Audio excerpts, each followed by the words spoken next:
तर नमस्कार मित्रांनो, तुमचं स्वागत आहे आपल्या महाराष्ट्र रिॲलिटी या चॅनलमध्ये. तर आज नवीन असं कंटेंट आपण आणलेलं आहे की पंढरपूरमध्ये आपण आज आलेलो आहे. गजानन महाराज येथे गजानन महाराज पार्किंग येथे आलेलो आहे.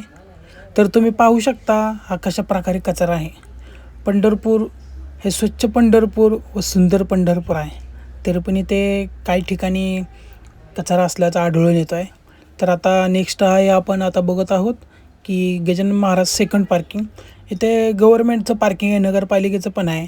इथं मोठं असं टॉयलेट बाथरूम आहे आणि ते तुम्ही पाहू शकता कचरा वगैरे वगैरे ह्याची स्वच्छता पूर्ण केली जात नाही. तर माझी एकच विनंती या प्रशासनाला की याची लवकरात लवकर दखल घेतली पाहिजे आणि पंढरपूर स्वच्छ पंढरपूर व सुंदर पंढरपूर हा आपल्या पंढरपूरला शिक्का लागला पाहिजे. तर इथे भरपूर कामं रखडलेली आहेत व त्याप्रकारे त्याचं काम पण पूर्ण झालं पाहिजे. पंढरपूरमध्ये खूप घाण अशा प्रकारे दिसून येत आहे. तर तुम्हाला हा व्हिडिओ पाहून काय वाटलं असेल याची प्रतिक्रिया आपल्याला कमेंटमध्ये सांगा. तुम्हाला असं वाटतं का की पंढरपूर हे तीर्थक्षेत्र आहे, तिथं अशा प्रकारे घाण होऊ नये? तुम्हाला व्हिडिओ आवडल्यास नक्कीच आपल्या चॅनलला सबस्क्राईब करा.